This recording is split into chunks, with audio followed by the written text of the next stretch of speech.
Yo, what's up? My name is DJ and I'm going to be giving you guys some tips on short-term rental properties and how to go about executing the purchase and making sure that you're putting yourself in a great position to make the most money possible. So the first thing you need to understand before you actually even purchase the property is you need to understand the zoning in your city and what the permitting process is, and even if they allow short-term rentals in that area of the city. The next thing that you want to do is go to a website called hostfinancial.com. I love this site because it's very easy to get some quick projections and kind of understand the market in that kind of area of the city that it's in. You want to look up a property, and on there it's going to ask you a couple questions, and you can take the information that you may see on Zillow or something like that, how many bedrooms it has, how many people it sleeps, how many bathrooms it has, and it'll give you a rough estimate on your annual revenue for that property. What you're going to want to do next is estimate the value of the mortgage on that property and then subtract that annual mortgage expense from the annual revenue that is projected for that property from the website I just showed you. So for example, you were going to buy a property and your mortgage was going to be around $30,000 a year in total,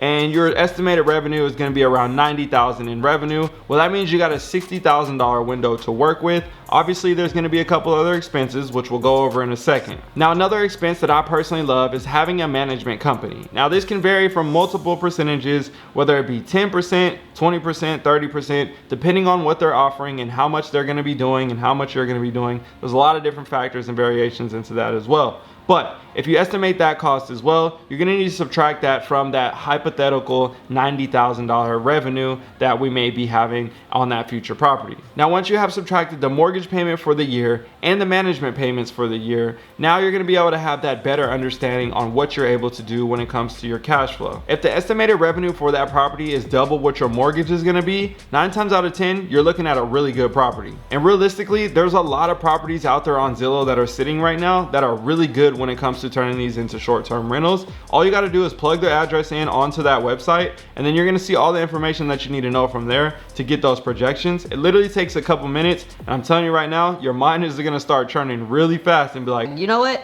We might be able to make this possible. And one thing that I love about it all, yes, there's going to be a down payment for the property and all that stuff to get into the property, which is a whole nother thing of, setting yourself up for that type of success. But if you are already in that position to now invest into properties, this is where we're kind of talking about that lane. And now you can say, hey, I got this opportunity to get into this next property, immediately start cash flowing on it, and I know that I'm going to return a profit each and every month. Plus, annually, I'm going to look pretty good at the end of the day. And in my head, I always think about it as a free house because somebody else is paying the mortgage and I'm cash flowing off of it. So everything is looking all good and you're feeling happy and everything. But the next thing that you need to do is make sure that you have a backup plan just in case if something happens. Prime example, the laws can change in your city. They could potentially no longer allow short-term rentals in that area, and you've been maybe doing it for 5 to 7 years. Next thing you know, they just cut you off. Now you got to come up with a new plan. So with that, you need to understand what are the long-term rental rates as well, and am I going to be able to still cash flow off of this property, or am I going to be coming out of pocket and I'm going to have to use a management company, or will I not be able to afford a management company?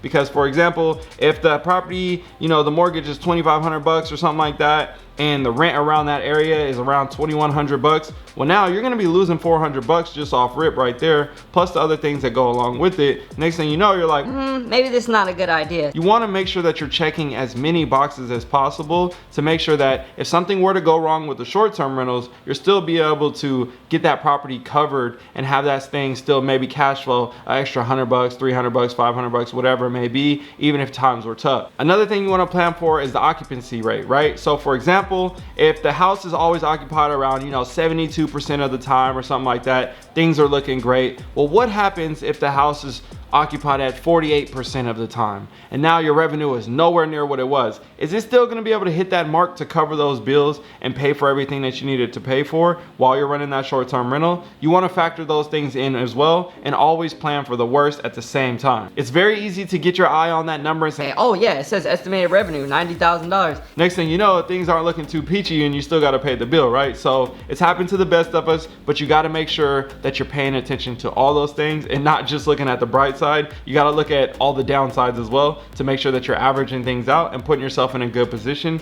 to be safe in this investment. And that's the next question, right? Say you want to get out of the property. Is this a property that has a potential to grow in equity, and not only just the money that you're putting in for equity for each payment each month, but the actual equity in the community and everything that's going on around this space, and is it going to have an opportunity to grow in that type of zone? So if this is an option, now you can say, hey, maybe I want to be done with it, I want to cash out, sell the property, be done, I've made my money, I got my money back, and I was able to gain an extra $120,000 in equity plus the money that I put in it. So now maybe you're walking with $200,000 cash and you're calling it a good day. That's definitely a good positive option to always have. At the same time, you got to plan for the worst too. So the reason why I talk about that is you want to make sure that you're planning to know, like, hey, is this a good area? Is this area going to rise in value over time? What is the potential rate of the rising of this area? Are there things around this neighborhood that are going to be growing? Are they building new things? Did they just put in more grocery stores or malls or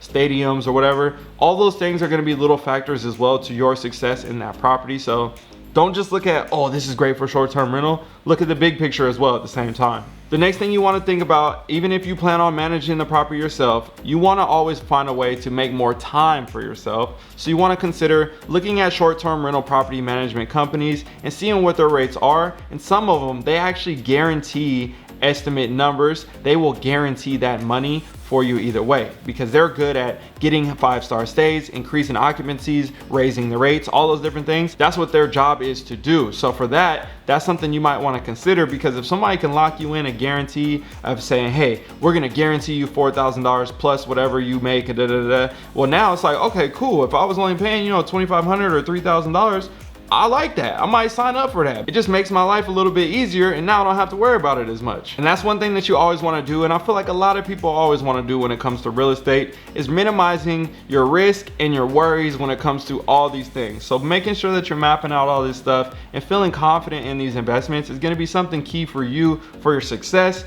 for your mental health, all that different stuff, because at the end of the day, these are big contracts that you're signing, hundreds of thousands of dollars, and you want to make sure that you're taking care of yourself and putting yourself in a good position. And these are just things that I've kind of learned over the years when it comes to my experiences of being in these spaces, and just kind of how I felt and how I've kind of navigated through the thought process and just getting through this whole arena of short-term rental and buying properties and buying the next property and moving up and doing all that type of stuff. So lastly, we're going to want to focus on a couple things, and that's going to be making sure that you pay attention to getting a 5-star stay. As you get a 5-star stay, you're going to be able to increase your rates, get more occupancy, and overall make more money. The next thing you want to do after you get running, you want to understand the market and the different timing of the year and everything like that, and find ways to maybe tweak prices or whatever it may be to get more nights booked. So for example, you're like, oh, I gotta increase prices on the weekend, but if I decrease the price by $10, I could potentially occupy 3 more days. So you're like, oh, I'm losing $10, but really you might have just actually made an extra $350. So who knows, right?